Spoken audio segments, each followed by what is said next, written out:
this again. We always do this. I know. This whole We gotta warm thing. up. We gotta warm up. But Welcome back to our channel, to Four Journeys.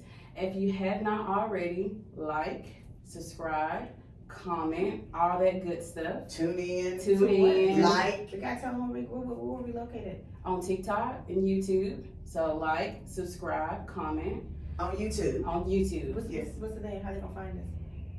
Four Mm-hmm. Journeys. And Mhm. Journeys is spelled Journies.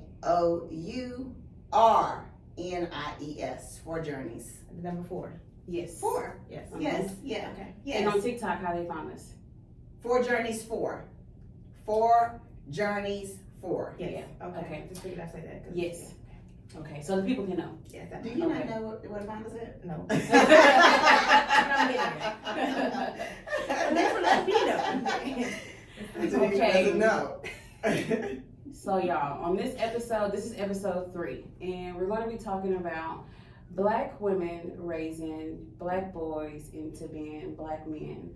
My son Jeremy, he's 11, and Denitra and Valentine, they both have older sons. So I want to take this time to give them the floor to school me on raising a Black boy, to prepare him for adulthood, prepare him for raising a family, because that's really what it's all about. If you raise your son right, he's going to know how to maintain his family. So I want to take this time to listen from Denitra and Valentine on their journey of raising young Black boys into men. Like, what was that like? The gritty, the raw. What was that like? What was the hardships, the proud moments? What was that like raising Black boys into Black men? I'll let Valentine go first. Okay. Why am I always the one that go first? Okay, so Your story is good. Your journey is good. This is a my good journey is good. Yeah, your Okay. journey is good. So I think the beautiful thing about all 3 of us is that we do all have males. Mm-hmm. We have so many things in common, you know, and one of those things are that we have Black men. Mm-hmm. So Darian is 27. He's 26. He'll be 27 in August. I will say the hard is teaching a boy accountability. I think that's the most important thing that I have learned in raising him, is teaching him accountability. Understanding that, yes, I am to coddle him and I am to love him and raise him the very best that I can. I think the most important part was my village. It wasn't just me raising Darian. It was my mom and my dad and, you know, my grandma, my grandfathers, everybody kind of had a blueprint on him. So I will say teaching him accountability, and it's hard. It's very, very hard. Raising a Black man into a Black boy. My dad told me early on, he's brought into the world with 2 strikes already. You know, one for being a Black man, one for being Black, and one for being a man. So you take that into accountability, and as a mother, you're always, always, always scared. You're always scared. You know, you're always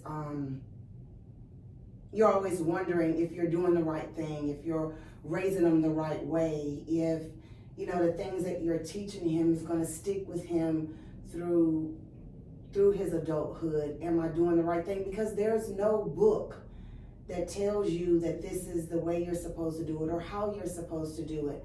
And I think it's easy on when they're children, and I was raising him, and I could kind of keep him close and keep him in and you know, tell him, kind of guide him more than I could. Me and his dad wasn't together, so we faced challenges like explaining to him as he got older why his dad is not there, and understanding, you know, there were times that Rodney would call and say he's coming to get him, and he didn't come and get Darian. You know, so I'm having to explain that to him so he understands, you know, it's not your fault. Allowing him to acknowledge that he didn't come and get him, but also allowing him to know that it's It's not his fault that his dad didn't show up when he was supposed to show up or do what he was supposed to do. So I think we kind of teach, more guide him, teaching him and guiding him. How did you teach him to be accountable? Because accountability is very important, and it's very important for men to be accountable. And sometimes I would say now these days, I do see a lot of men struggle with being accountable, besides just saying, yeah, I did this. What does that look like, acting out accountability? How does you teach him to be accountable? I'm gonna give you a story. Okay. He was 5, Mm-hmm.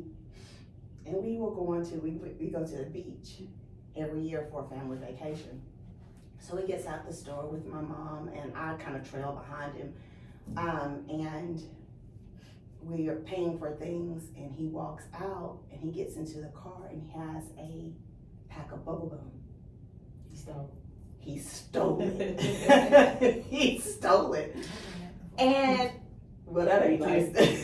No. So you know what I did? What? I marched him right back in that store, and I told him to tell the cashier that he had taken that bubble gum without paying. And she responded and said that it's okay.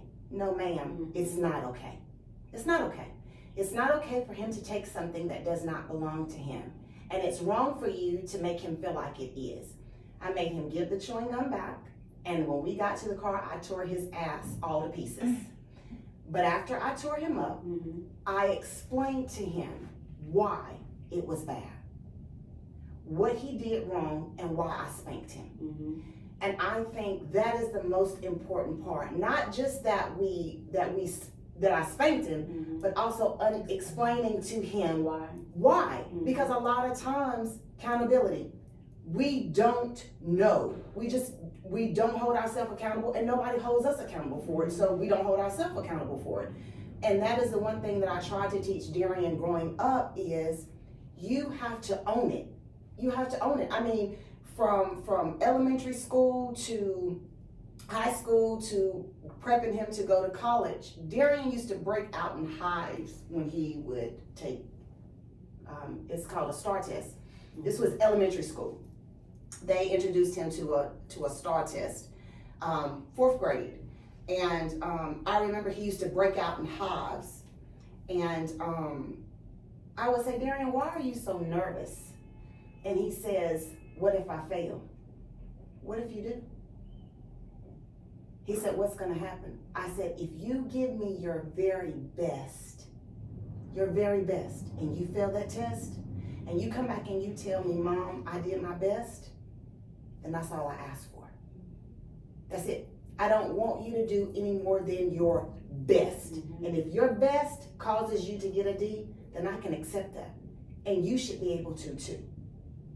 So, accountability. I think it starts there. I really do. I think because a lot of times that men are not held accountable for what they do. So my job was to prep him, Mm-hmm. good, bad, and different, you know, to be accountable for whatever it was that he did. So.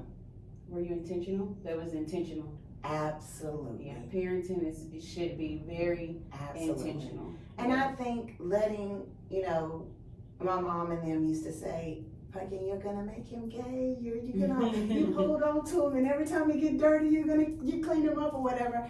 And I had to learn to let go of that part of it and be intentional and letting him be a boy, Mm-hmm. and letting him play, and letting him get his creativity out, letting him figure it all out. I remember he was playing rec ball. He played football. And I was like, this is gonna be it. We're not gonna have to play football anymore because they're gonna beat him up really bad. And so they tackle him and knock him to the other end of the field. And I was thinking, oh God, you're gonna kill my boy. So he gets off the field and said, oh Mom, that was the best time I ever had. I'm thinking, no. But I think learning, giving the boys their outlet, giving them the extension to play, give them the extension to be creative, let them be themselves, let them grow into who they are, you know, guiding them and loving them. And I think the loving part is very important, Mhm. accountability, but the loving part is very important. Yeah. So, I do have another question. you do? Yeah. God, Stephanie, you're full of questions today. Because I have a young black son and I need to prepare him for life. My next question is racism. How do you prepare him to deal with racism? Because he's going to have to deal with it. How do you prepare him to still be a man while he's standing up for himself, but not be disrespectful or don't do something to make you like? How do you do that? How do you run through that? How do you do it? How do you So- prepare him for that? We had a lot of talks, Mm-hmm. but I role played with Darian Mm-hmm. a lot. When Darian got his driver's license, that was the scariest part for me, the scariest part. And I role played. I would pretend like I'm the officer. I would put him on the chair, and I would, have him roll down the window, and I would say, "I'm pulling you over because you were speeding." And I would tell Darian, let him know your every move. Listen, my wallet is in the dashboard.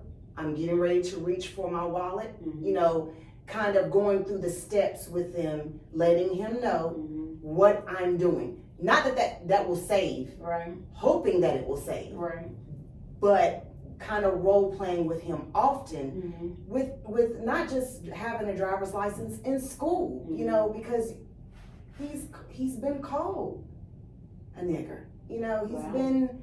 he's done that. You know, he come home and he said, you know, the little boy behind him called him a nigger, and you know, he said I wanted to smack him, and I said, "Do you know what you are?" He said, "Yes." Then don't answer to it. Yeah. You know who you are. Mm-hmm. You know, so I think the constant talks, I think learning your history, teaching him his history, teaching where he comes from, teaching who he is, and loving him through it, holding on to him through it, allowing me to be available to talk to, leaving myself open to talk to, feeling free to come and talk to me about whatever it is, you know, not having any barriers between him and me. Mm-hmm. But we're not friends. We can be Right. friendly, but we're not friends. And I'm not your girlfriend. Mhm. You know, I'm your mother. Mm-hmm. So leaving it open, those lines open, that he can communicate with me safely, and know that, yes, I may get upset, I may even scream, but I'm your mother, and I'm here to walk you through life. I'm here to make it easier, whether it be you having a girlfriend, or your grades, or me prepping you for college, or you going through racism, or I'm here as a mother to show you, guide you through as much of it as I can. And believe you me, I couldn't do everything, because there's still things as a woman that I could not present to Darian. Right. A prime example is he brought me condoms in the 9th grade and asked me would I show him how to put it on. No, I cannot show you how to put it on. But I'll call your daddy, or I'll call my dad, Mhm. and, you know, have them to show you, you know, what you need to, how you need to put that thing on. Like, you're not gonna whip your dinky out in front of your mom We're and not gonna do me. that. We're not gonna do that. Get a banana though. Yeah. Get a banana. So, I mean, there are things as a mother, and I thought for a long time I could do it all. I thought, you know, if I just love him, if I just walk him through it, then I will be able to grow him into a man. Mm-hmm. But the fact of the matter is, I can't. I'm a Yeah. woman. I don't know anything about being a man. Mm-hmm. But I can guide you through the necessities of life. I can love you. I can teach you. I can, you know, make sure that the education is there. I can be everything you need me to be. I just can't be a man. Right. And I think a lot of times our young black boys are suffering from the lack of the black representative, the black male representative, because the black woman is trying to do everything, Mhm. but we can't do that. Right. So Yeah. Demetria? What has that journey been like for you? Shoot. It's been, you know, me growing up in a household full of all women, this is my first journey raising, you know, being around boys. Mm-hmm. So to be a mom, and having two boys, not having any brothers, this was an example. I mean, this was like me learning along with them. Right. So I had, you know, nothing to really stand on other than just, you know, watching my grandfather, watching my dad, the boys in the neighborhood, things like that. So I'm just kind of like reaching from things that I had seen just growing up, and then just trying to grab from the things that I would like to see my sons to have that were lacking, Right. you know, that I didn't get to have as just me growing up. But being a mom of boys has been, I've been enjoying it, to be honest. It's a joy. Yes, you have your fears, but I see the difference in girls and boys. Mhm. And I truly feel like, to me, I would be a little bit more nervous if I had a girl. So boys, they're very independent. I like that they're self-sufficient. They have a warrior's mentality. Mm-hmm. So I think for me being kind of an alpha mama, I'm kind of like glad that I can, you know, not have to be so boo, boo, boo, boo, you know, all the time. They tend to understand the language of just, you know, like, let me figure it out. Mm-hmm. And I give them that. I give them that place to let them figure it out. I let them know I'm here, but at the same time, I'm gonna let them seek out and figure those things out for themselves. Now, my situation's a little different because I have, being my older son, he has autism. So that was a journey just in itself. It had nothing to do with him just being a boy. Mm-hmm. It was just his fact that he was just born on the spectrum of autism. Mm-hmm. So I had to learn his language and, you know, just how to navigate through the things that, since he's nonverbal. So it had grew me quickly to learn how to be his voice, and just being able to just be like, okay, I gotta stand up for him. You know what I mean? For all things, because as we're talking about like racism, things like that, you know, when they see a young boy that can't speak and they're like, why is he not looking at me? Or why is he this? You know, I'll give you an example. One time my son was outside playing with his younger brother with a bunch of neighborhood kids. And I told them, you know, I was always sheltering a little bit, like, you know, make sure you watch, you know, your brother, whatever. And he ended up, you know, going off the premises of the parking lot. They were outside, and I was like, where's Kyrie? You know, like, where's he at? And they were like, I don't know. I know you about had a heart attack. So I was sitting there looking at them like, we really don't know. So, you know, everyone was like, I mean, like, he was right behind us, and then like all of a sudden, so of course I'm in hysterics and a panic, but it's just like immediately all I can think of is, you know, the worst thing like happening to him. Did he get hit by a car? You know, how far is he? Anybody took him off, took him away or whatever. So all that to be said is that the police finally saw. I called the police. Mm-hmm. I let them know like, hey, he's autistic, and again, he's not going to respond to you. So just know that he's not trying to be combative or anything like that. I had to explain. It got to the point where I felt like I needed to buy like an ID bracelet back in the day where you had like your information on the inside. I felt like I needed to do that because I was nervous that if they did not know of his condition, they were going to do something to him. Because they do it to regular men who could speak up for themselves. So I was thinking to myself, the worst case scenario is that. So because I reached out and I was, you know, very adamant to explain his situation, the police was very understanding. They brought him back home. They found he's like, oh, he wasn't too far, but he was not really willing to go with them. Mm-hmm. So they kind of had to go his way. Yeah. So, you know, those kind of things let me realize that as parents in general, we do kind of have to like advocate consistently with our kids, whether it's male or female. But, you know, in situations like that, that was a difficult time for me. Mm-hmm. You know, also just, you know, I was married as well. But even when you can be married or not, you know, it's still this feeling of like, do you have the full understanding of support? And if you're married to someone who didn't have their father figure around, those kind of things is difficult because they're trying to navigate between, you know, well, I don't really know how to be a father because I didn't have my father, you know, so you hear that and you're just kind of like, so we're just like the blind leading the blind, and we're trying to figure it out the best way we know how. So it's no diss to their father or anything like that, but it's just the principle that a lot of these young men are excited to be, they're excited to know that they're having a son, but at the same time, I'm always wondering like, why y'all so excited about having a boy when y'all really don't know how to raise these young men and lead them the right way, correct? So I just, those things have came up several times. of just raising my sons. I talked to my boys. I didn't have to spank them a whole lot. Now Kyrie did. Yeah, early on they both got them, but at the same time I've learned that I can talk to them. Like most black moms, we can give our kids that look, and they already know I'm just not gonna mess with her that way. So it's just all about your tone. I've had to play both roles, mom and the father, on both sides. But like you said, talk about racism. I mean, I keep it 100 with my son. We've had several conversations about just, I've never told my son that he could never date out his race or anything like that, but I'm very, very, very much so realistic about when you choose to date culturally out your race, you must understand that you're not always accepted, okay?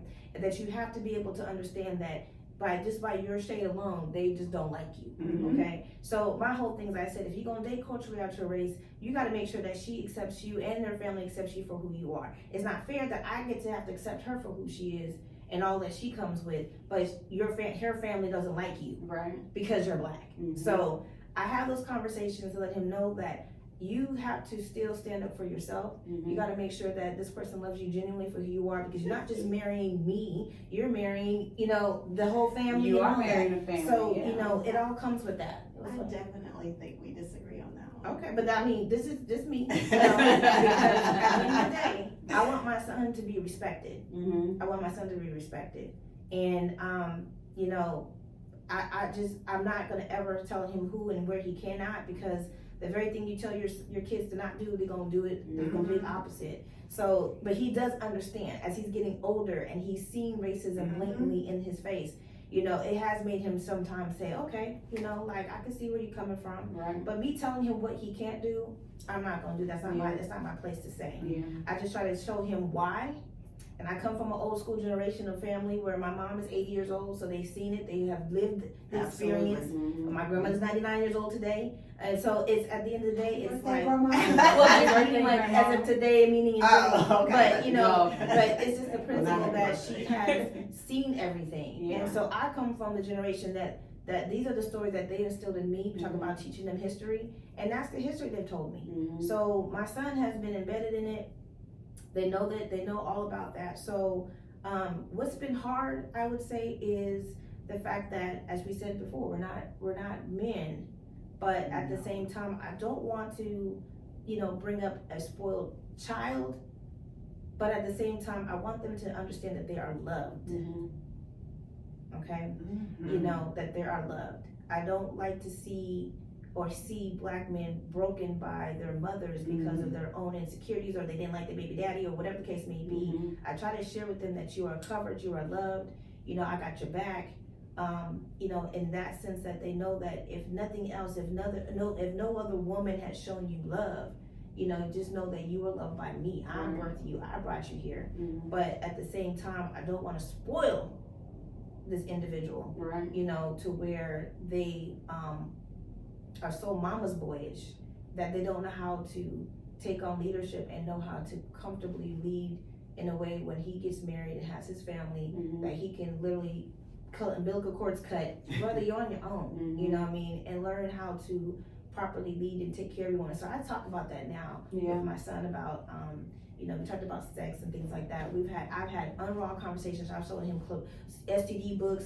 I was showing him that stuff real early, because I was like, cover your little ding ding, because that stuff needs to be, that's real. It's nasty. It's nasty out there. There was a time in high school, he's about to graduate, but there was a time in high school where, he was trying to break up with his girlfriend a few times. And I kept saying, why are you breaking up with her so much? Like, what are we doing? And he was like, I mean, it's just, and I said, do not pressure her into something that she's not ready for.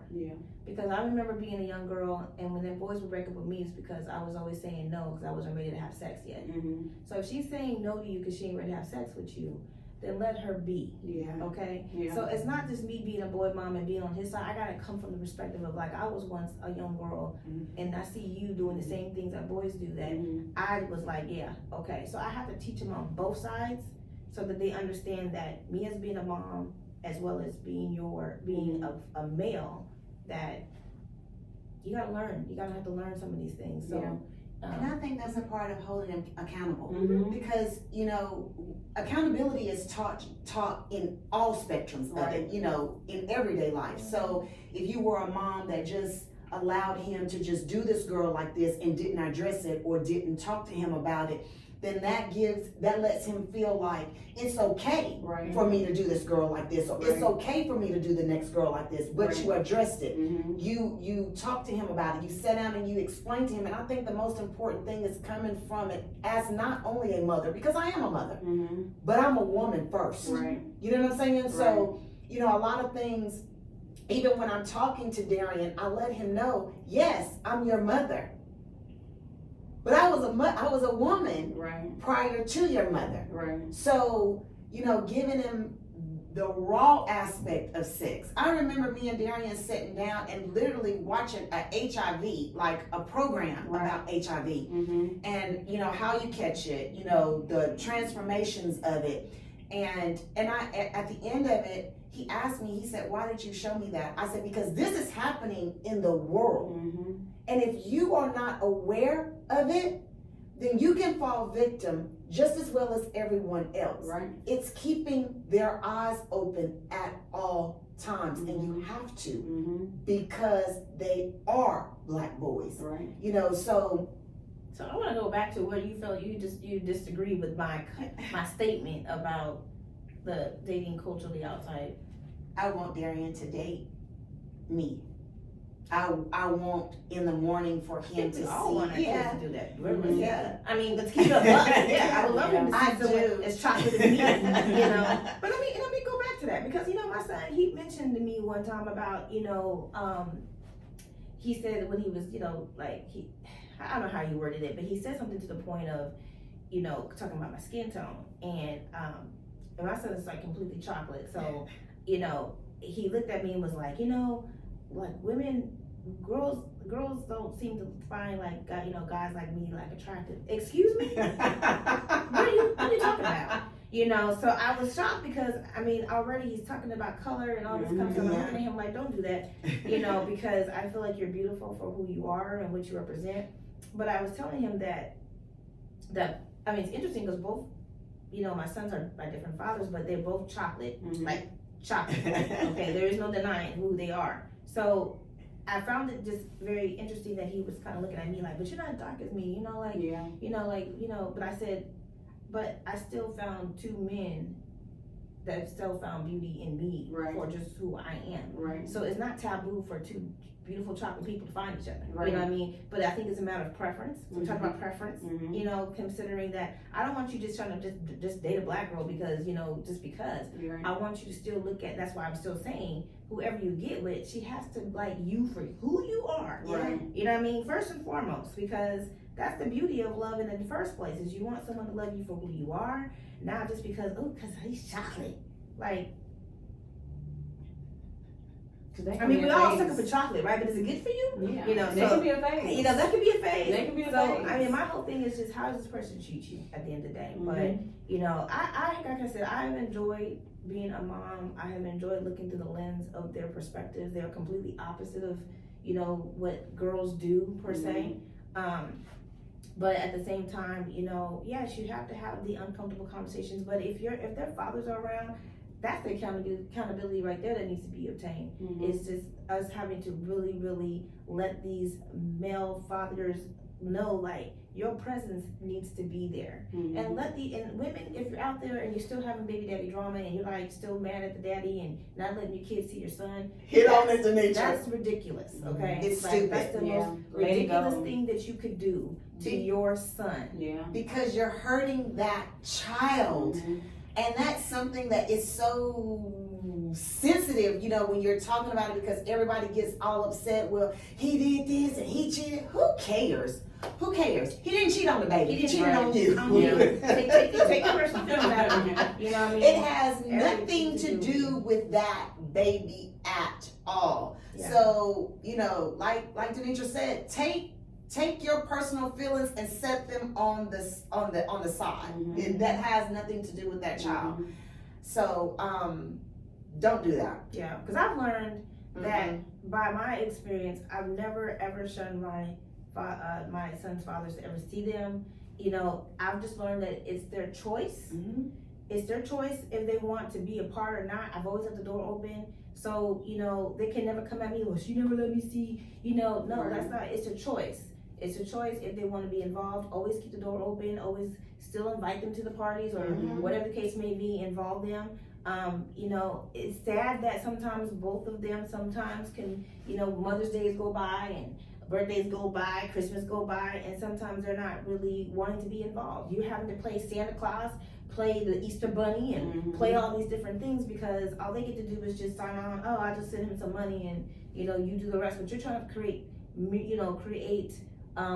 memories and creating traditions for your kids so that they can grow up and still say, you know, my mom did this for me, you know, whatever. And that's why you see these athletes today. That's the first thing they be like giving homage to is their mamas. Right.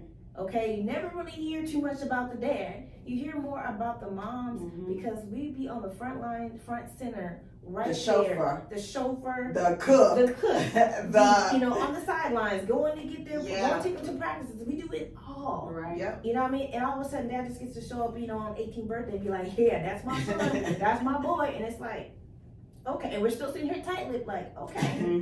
But your kids know. Yes, that is the most Trust important me, thing. you know, and as That's they get the most older, that's the important thing. beauty. Yeah. As they get older, Right. they start to tell you Yeah. how it looked from their lens. Absolutely. And then you just be like, And never once was I talking bad about neither one of their Yeah. dads. It's just there's learning and they see it from they their see it for goggles. themselves. So And that's what my Be mindful. mom would say all the time. She would say, it doesn't matter. Don't be upset because he's not present or because he called and said he was going to show up and he didn't. She said, because one day you may not think that he's holding a record of it. You may not even think that he sees it. But one day the tables will turn Right. and he will be able to recite everything that he lacked from that father Right. perspective Right. and be able to see everything that I did. And I'm like, Denitra, not once did I talk bad about his dad because that's not my place. My place is to love him, to teach him self-discipline, educate him. And I will say this, teaching him self-discipline, and understanding that it is not the teacher's role to do everything. Teaching starts in the home and it ends in the home. That child goes to school and that child learns what that teacher teaches. Right. But it is as a parent's responsibility to teach that child before he goes to school and after he comes from school. So stay in his education. Constantly teach him what he needs to know to get him where he needs to get to. Right. Because a lot of times, you know, the classroom is full. You know, the teachers overworked, underpaid. You know, they don't have the time. They don't even have the patience with our kids anymore. You know what I'm saying? And then you have mothers that just don't give a crap about it. You know, they just think, okay, I'm just gonna send them. I'm gonna send them to school, and somebody's gonna babysit them, and then you know. Let me stop you from there because before we go there, I think a lot of times I'm just gonna just kind of bring it in because moms, those kind of moms, I feel are, you know, it's frustrating. Okay, being a single mom is not. It's hard. Okay, so It's supposed to be. I'm trying to have some grace because when we talk about moms who don't care, it's not. I don't feel like it's that she doesn't care, but I feel like she's overwhelmed. Yeah. And Overwhelmed. overwhelmed because some of us can, you know, like I can't let them see me sweat. And some of us have that spirit of just like, I'm gonna do by any means necessary. I'm gonna keep pushing myself. But there are some of us that are just not built that way. Right. And some moms are overwhelmed. They don't have the support. They don't have the family They don't village. have the village. They don't have that. So if that is hard for her, then I can see the understanding of where she may fall. Because if she's a young mom or, you know, someone who unfortunately had a baby in an unforeseen situation that happened, I don't know. So sometimes we have to put that in perspective because, you know, everything has a story. And so I just try to have an understanding as to what that is. But again, you know, when I'm looking at the whole picture, some moms have a hard time. Yeah. and just being in healthcare, we talk to our patients, and sometimes, you know, just when I see that new mom comes in with their baby after that 6 weeks, and they're already looking at me like, I hate being a mom. Yeah.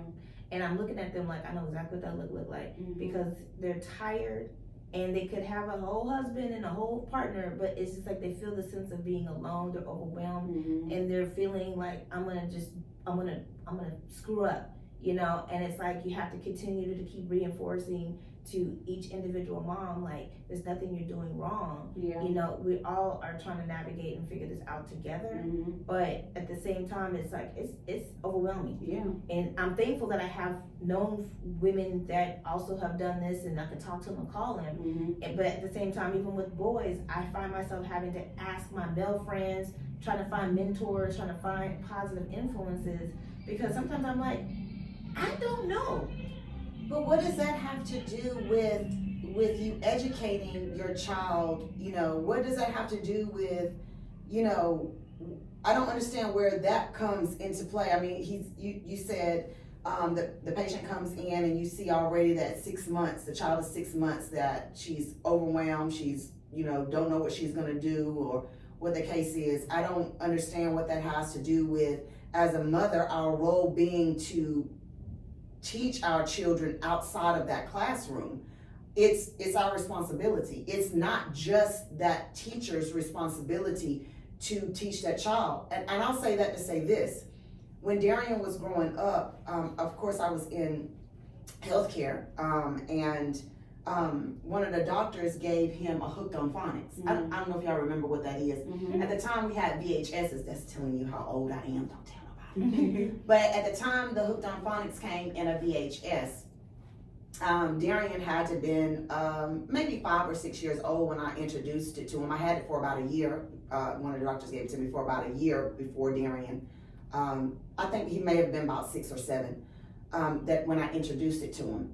My thought process was, yes, I am a mother, but I'm not going to leave it to the role of a teacher Mhm. to teach, Mhm. just teach my child. Mhm. Because one thing is, they're not going to teach them history, not our history. Mhm. I mean, they're going to fall through the cracks if that's the case. So I have to step up, even if I work a full-time job, even if I'm worn out. Me and Darian sat down and did schoolwork every day. Mhm. Self-discipline.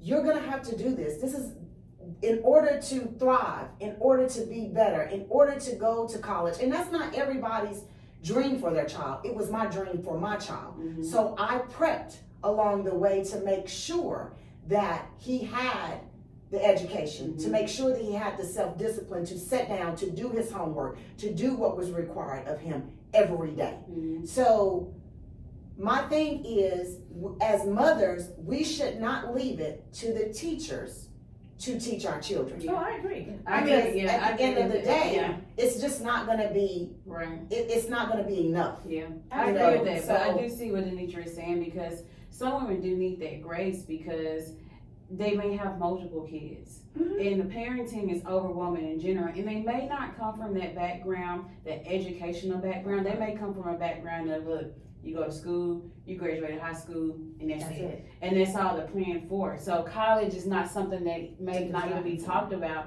Yeah. It may be a child going to school and saying, you know what, I want to go to college, but it may not be something that's discussed at home or even discussed with grandma, grandpa, auntie, uncle. It might not be something that's just discussed within the family. So it may be something that parenting has to be intentional. Before you have kids, think about what you want for your child. Absolutely. A lot of the time, some women, we have kids and we're not thinking about that. We're just in a relationship with someone that we love, and then we have babies, and our only plan and our only thought is white picket fence, family, that's it.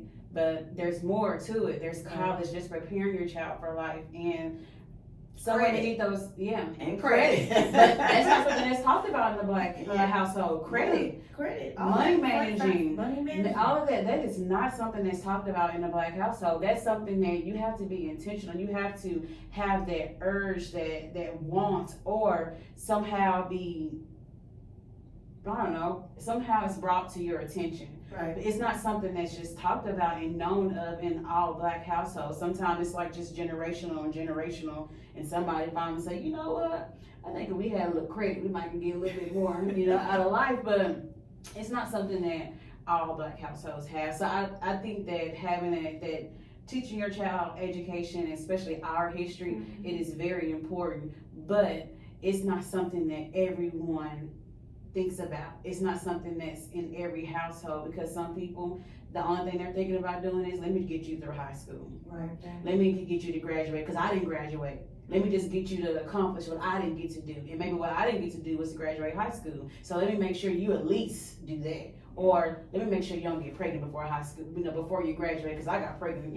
Like those type of things. Sometimes we don't think up there. We just think past what we were not able to do or could not do. Right. But parenting should be very intentional, and you are preparing your kids for life. And I think now more people have that mindset of, I'm preparing my kids for life.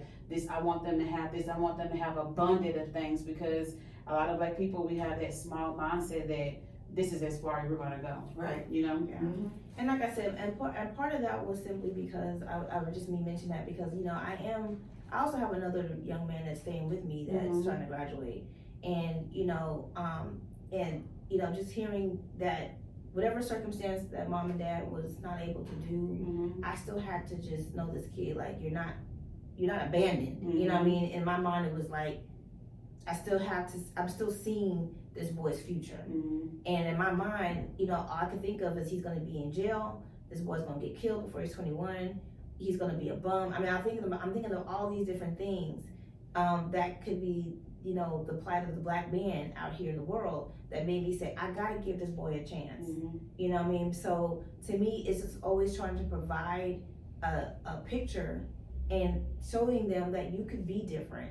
And we're constantly having to instill that in our Black sons, because it's always like, oh, everything's a strike against us. Everything is just so, ugh. But at times we still have to still instill in our children, our young men, that you are worthy, you're capable, you can be successful. All these different things, you got to keep continuing to remind them that, because no one else is telling them this.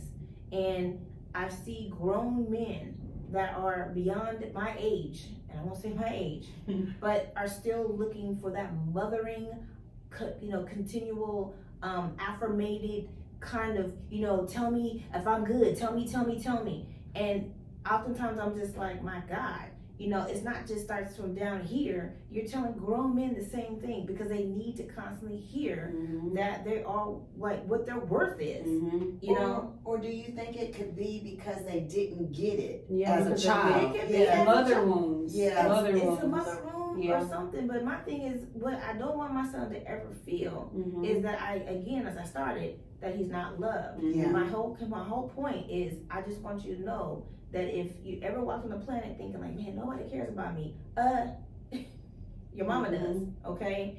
And that should just fill your cup, because that's what fills my cup. When I'm feeling like, man, the dating scene sucks or whatever sucks, but I know my mom got my back. Right. I know my mom has covered me. I know her prayers are there and genuine. So when he comes in the door and he's had a rough day, and I can just say, you need me to give you a hug? And he'll just put them, burly arms around me, and it just makes me feel like he's putting that weight to me to say, sometimes I'm just tired of being strong. Yeah. Sometimes I'm just tired of just having to put on the face. And sometimes you gotta let these kids know, like this. When I was growing up, being strong-minded, it just felt good to know I can come home and I'm in a safe space. And I just want the same thing for him as he gets older and he's around his wife and children, that he knows his house is a safe space and that he's being protected. So I'm trying to raise that kind of man in my life and my sons, and that's the hard part, because I'm just trying to create this narrative for him that I personally didn't get to have growing up and seeing my mom and dad together. They were divorced very early, so I'm trying to paint this picture for him to know that just because that wasn't for me don't mean it can't be for you. Right. But I do think that they need to see positive influences, positive Black families. They need to see, the whole Cosby show, Right. the whole different world. That Right. was such a big thing for us because we needed to see this. And that's one of the reasons why I moved to Dallas, to be honest, because me be living in Oregon, like you don't see real black families there.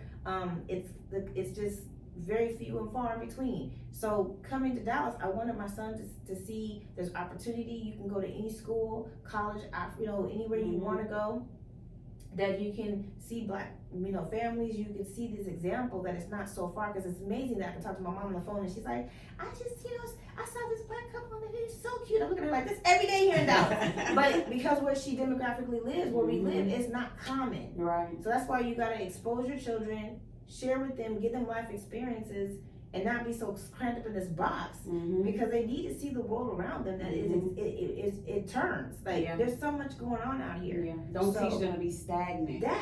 And pouring positive, like Denisha was saying, pouring positivity into them, pouring love into them, pouring the support into them. You have to intentionally pour love, because guess what? You can't pour when you're pouring and it's pouring positively.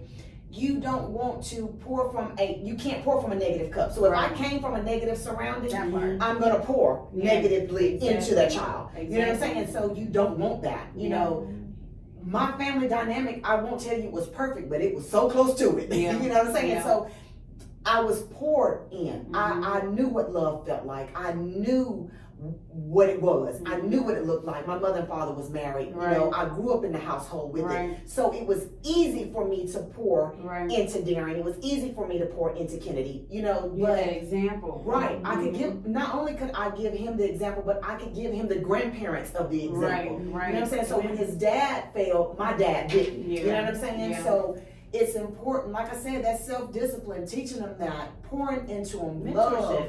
Yes. Being self-aware as a woman and as a mother, being self-aware of how you are coming off. If you had a bad day at work, if you had a bad day with your man, be intentional on, I might be a little short with my kids.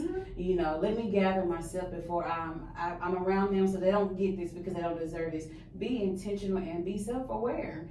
But even if we have that bad day, and we will, and I have, and I've come in the house, and I've screamed, and I've yelled, and when it's all said and done, I come back, and I say, I'm sorry. I'm sorry. You know, this is what happened at work, this is the way that it happened at work, and I took it out on you.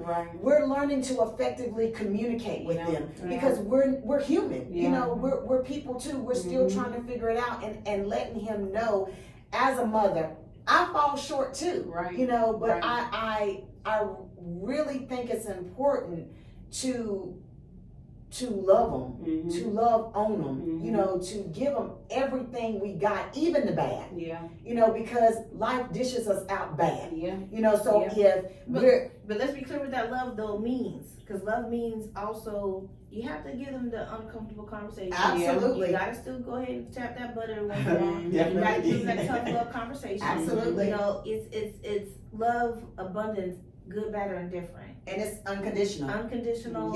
It's not to tear you down. It's always say, I'm telling you this with love. I'm always saying that just so that they understand that I love you so much that I'm even telling you things that maybe your besties will never tell you. Your homeboy, your coaches, whatever is not gonna tell you. I'm your mama. I'm the one who wiped your booty when you first came out. Okay, you know, I done seen you from the nudity to the group. So my point is, you're going to get this life lesson. You know, whether you respect it or not, because as my mom always keeps saying, keep living. That's her favorite thing. Keep living. Because as they keep living, they will have their life experiences, and it brings me joy, you know, when you can hear your kids come back and say, you know, you told me that. And I'm like, I remember when you told me that. It's always a blessing, because then you feel like, okay, I've taught them well, and you know, I did something right. Now, I mean, even on a religious standpoint, you know, you know, we all grew up in the church, and you always want to expose your children to the church. But at the same time, they're still going to go out in that world. They're still going to expose themselves to, you know, what their understanding of how life looks to them. And I'm not going to sit there and be like, you child of God, you know. You just going to tell them, you know, look, I raised you. I gave you the tools. You know what I mean? You're going to figure this stuff out on your own. But always know, I already know who has you already. Yeah. So regardless of whether you're going in a circle or going in a square or whatever the case may be, He gonna get you right he's on back still gonna get together. right back to where you're He gonna go. get you right on So back I'm not together. scared of that. It Right. doesn't frighten me. Right. Because God shows up in ways where whether you was on the fence or you thought you was mighty and powerful, he's still gonna bring you down to your ashy knees Mhm. and let you know who you belong to. Yeah. Exactly. Okay, so as a parent, I just believe that we still have to instill that in them Mhm. and let them go on their merry way. But you know, I always say everybody's gonna go through their Job moments. Everyone's gonna go through their Goliath. Goliaths Mhm. and I just somebody told me I'm a Moses person. They told me I'm a Moses. So you know, you're gonna go through these experiences, Yeah. and you just gotta teach them that you're not exempt. This is nothing new. You know, this is just something that you're gonna have to go through. It's Right. just part of life. Right. And I feel like as women, if we can endure it, so can you. Mhm. Okay, because man was made first and foremost. Exactly. Okay, you For a reason. for a reason. For a reason. And we have to. We're just feel it. helpmates. We're just helpmates. That's We're just it. helpmates. We came here because That's y'all it. wanted us. Okay, We just We're here to help. You're not going to get rid of us per se, but you know we are your helpmates, Mhm. even as moms. So we're here to help. Yeah. That's how I look at it. So raising sons has been, like I said, my journey has been A joy. it's been a joy. Yeah. Ups You and know, downs. It Good has and ups bad. and downs. You Oh, cry. definitely, yeah. You cry. You feel frustrated, Mhm. and all of those things. But at the same time, I mean, I wouldn't change it. I've been enjoying, you know, every bit of it. To be honest. Yeah. And keep them grounded. Yeah. Yeah. Keep them grounded. You know, because I do believe if you teach them, if you ground them, if you teach them, no matter how they stray off that path, they come right back around. Mhm. Absolutely, cover them always. Yeah. That's why I And- mean, yeah. cover your kids constantly. I Yeah. just believe in that. Love them. Yeah. Love them, Yeah. love them, love them. Love him, teach him, groom him, you know, and let him know that sports is not always a way out. You know, as black males, they think that, you know, football, basketball, baseball, you know, Yeah. no, Yeah. it's other things in the world that black men can do outside of sports. That's true. And, you know, you're more than the football or the basketball or the soccer or you know, you're so much more than that. Yeah. You know, I think so many times we just groom them or they just, you know, want to be athletes and that's what they look at the male perspective to be. Just let's groom them so they can be an But athlete. you can be more than that. Yeah, you can be so much more than that, you know. This This what? Okay, read it. I gotta make sure. yeah. Okay, Yeah, good so point. Yeah, I mean, it's kind of, that's why I'm just kind of, but Yeah. yeah, but other than that, yeah, I mean, Okay. I definitely think that, you know, if you come from a two-parent household, that's what's just gonna, it's just like, it's like a bonus to me, you know, to just for them to see mom and dad love on each other, see how you guys handle, you know, finances, how you guys handle life experiences, they need to see that. They need to understand, you know, that, you know, how you guys are able to navigate through life's ups and downs, being able to share with your children as they get to a certain age, what's really going on. Don't Right. coddle them and take them away from life experiences. They need to know, like, hey, this is It's what's what it going on, is. Yeah. you know, because Yeah. they need to understand that life is not always roses in this house Right. and outside the house, so they need to understand that. How to navigate How through to that. navigate through that. Because they're gonna have You know, hard yeah. moments. Seeing how you love on your husband, when, you know, he may not be having a good day. You know, I remember watching my grandmother, with my grandfather. He was always someone who was like a creature of habit. He did everything, you know, he'd go to work, you know, whatever. She always had a meal for him. She always made sure that he was good. Now, behind the scenes, my mom was like, you know, they may not really like, you know, they may have their arguments, disagreements, but the way they presented it though, I would have never known. Yeah. Because they were all about just, again, taking care of their family, making sure everything was whatever, because at the end of the day, my grandfather led, period. He just led, he took care of everything, and that's an example that I truly admire, that, you know, I can honestly say that I'm grateful that my sons were able to see my grandparents, you know, before, as, you know, my grandfather passed away, but they seen that as well. So it's not untangible that they can definitely have the same thing and be those examples, but, you know, life is just, is what it is. But I think that we can, just continue to protect them. I don't know what the future holds, Yeah. but Scary. it's scary. I always said that if my son was to, to die of something, and be like, I like Tupac, so I always felt like he was Mm-hmm. a Renaissance person. I always felt like Tupac stood up for himself. He was Yeah. not afraid to be able to be that dude to speak up for himself and the things of the injustice of this world. Mhm. So when I see like the Malcolm X's and those type of men that had short lives, but damn it, they left an impression, didn't They they? did. So my They whole thing is, did. if I'm gonna lose a son, early for something, let it be something that he stood up for. Mhm. Let it be for something that he felt like, what, at the end of the day, when you see these men who were slain so early for no reason, just for police brutality, but some of these men, I don't think it was in vain. They stood up for themselves. Yeah. They felt they did what they needed to do. Yeah. And that's unfortunate, but at the same time I see what they were trying to do. Yeah.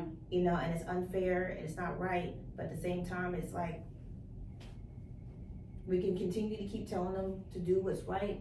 Even when you do what's right, you're still doing something wrong In somebody's eyes. in somebody's Yeah, eyes, yeah. and that's not fair. Yeah. But at the same time, as moms, as us moms having to bury our sons for unnecessary foolishness, Shit.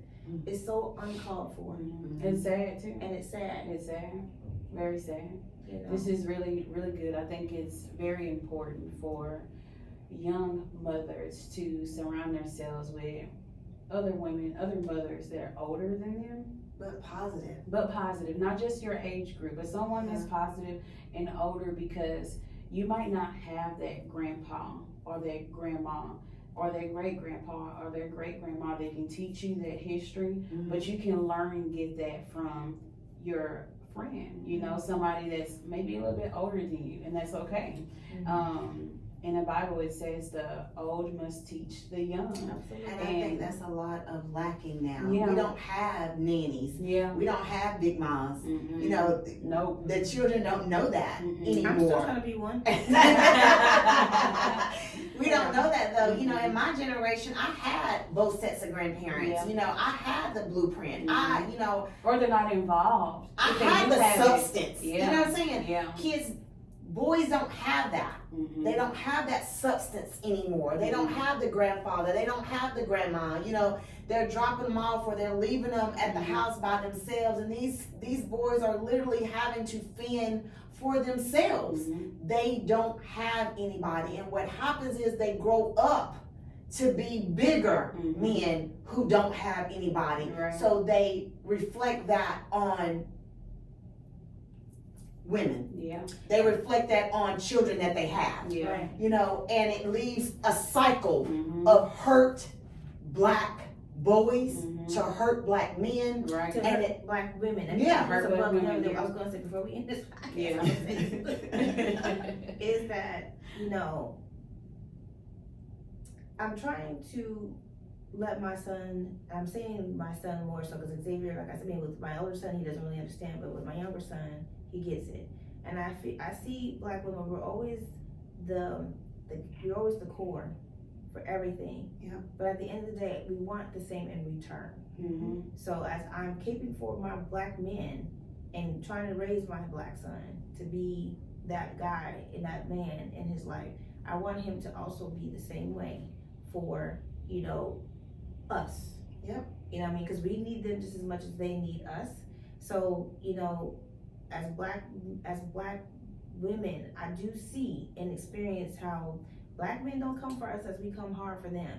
And I wish that plot would change, because as much as we're killing ourselves and trying to do this and raise them the right way, I don't feel as always that we are covered by them. So I'm trying to explain that to my son the best way possible, that so that he understands that no matter what, you cover her. Cover her. Cover her. Protect her. Not Protect only her. physically, you Mhm. protect On all her levels. mentally, you On all spiritually Mhm. protect her. On all Yep. levels. Yeah. Period. Yeah. So Yep. I'm gonna end it on that note for that, because that's just it. Whoa, and That- period. period. Drop the mic. Drop the mic.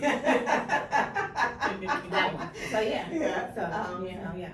What Denitra said. What you said. Because we've been. That's what's hard. That's what's Yeah. hard, is when you're pouring so much into our men, and we don't get it back. And you don't You get it can't pour from an empty cup. It's- But we try. We do. Oh, we try do. because we get like a We do. little bit It's poured hurt. into Yeah. us, back. Yeah. We and do. we just want to We just do. want to just We give it do. out. Even a little bit that's poured into us, we just pour it out. And I think it's because the black mothers never raised the black sons to be black men. Mhm. So it is a cycle of Mhm. hurt. Mhm. It's a cycle of hurt. Mhm. And so, like you said, to be intentional. Yeah. I want to be an intentional Right. black mother Right. raising my black son into a black man. So he can lead his family. So not only can he properly. lead his family Yeah. properly, so he can cover Yeah. his mate. Yeah. So she don't have to do it Yeah. by herself. Right. And I think that is where overall it's failed. Mhm. We I mean, look at the So dynamic of black families. There's not very many, so No.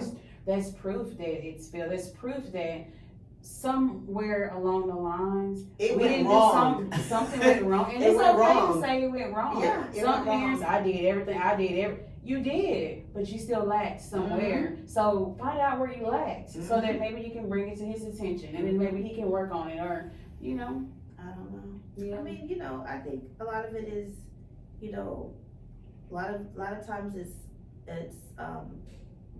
you know, we are not church culture anymore. Yeah. That's changed. Yeah, that's important. I think It is That's so important. That is so important. It's so important. Because who guiding us? Right? Where you getting your Yep. you getting your wisdom from? Yep. Yep. Who? people Yeah. and then those who, Yep. and then those and that are